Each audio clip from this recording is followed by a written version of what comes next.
Well, time to find out some big news from the Nova Scotia Hospice Palliative Care Association today. The organization has announced the launch of Phase 2 of something called the Healing Pathways Community Funding Program. Now, this is all designed to address grief and bereavement and emotional wellness in rural Nova Scotia, especially communities most affected by the April 2020 mass casualty event. Tim Guest is the Executive Director of the NSHPCA and joins me with all the details on this. So good morning, Tim. How are you? Good morning. A pleasure to be here. Well, thank you. Yeah, thanks so much for having you or for coming on the show. We've only got about 6 minutes here to talk about such a big topic, but what's the main message you want to get out about the Healing Pathways program? What's it all about, Tim?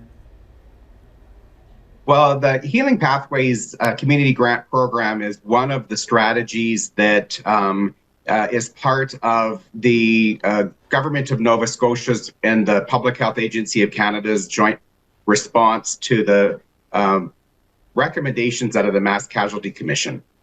And these grants really help enable community organizations to provide supports, programs, and access to resources to their communities based on their understanding of what their communities need. And it enables them to really participate in this process to really help create compassionate communities where we help each other to deal with grief when it hits us. Mm-hmm. So the funding is, I'm looking at the press release here, totaling $500,000, $500,000, going to be allocated to eligible nonprofit organizations. Like, how does that money then be taken and put into effect in rural Nova Scotia? I guess that's the ask for all the nonprofits, right? Just come up with something.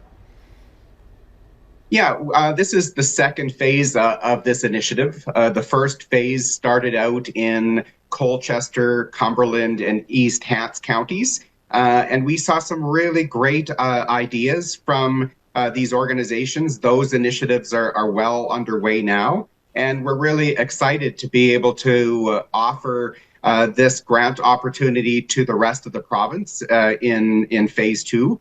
And so it's not just for rural Nova Scotia. It does include all of the remaining counties in the province. And we're really excited to see what organizations will come up with to respond to the needs of their communities as we work to heal together.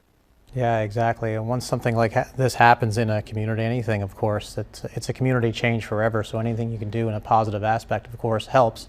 What are some of the nuts and bolts on this, Tim, if you're a nonprofit out there watching our show this morning, on how they can get involved in this?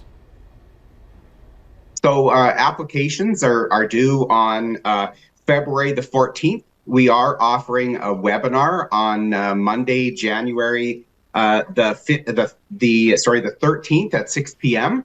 And so organizations can go on our website and register for the webinar to ask any questions they may have about the process or the grant criteria. And we really want to partner with them and for them to really have a good understanding about what they need to provide us in their submissions. And we're really hoping that that creates excitement for these organizations to be able to access these much needed funds.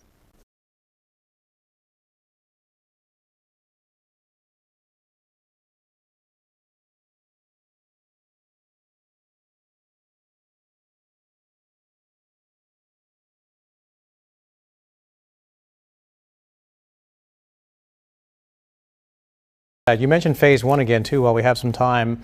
A bit of feedback about how Phase 1 was rolled out. I know that from what I've read, this program could be a great example of Nova Scotia leading the way across the country, internationally, when it comes to compassionate care and how we deal with these issues.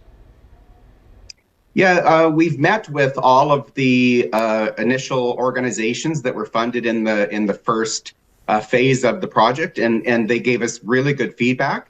Some of what they told us is the process was really easy to apply for, and that they learned the results of their application quite quickly. And the one thing that they told us was the criteria really was broad, and it gave them a lot of latitude to be able to come forward with innovative ideas that they feel really would have a difference in their community. And so what they told us was the grant offered them opportunities that they hadn't found in other grant applications in the past. And so we really believe that that it's a good model and that it'll help organizations out there really meet the needs of their community. All right, well, we're looking forward to seeing what happens with some of the money that's allocated to benefit communities right across the province, as you say, Tim. Thanks for the time this morning, and congratulations on the announcement this week. My pleasure. Thanks for the opportunity to join you. All right, that's Tim Guest right there from the Nova Scotia Hospice Palliative Care Association as they launch Phase 2 of the Healing Pathways Community Funding Program.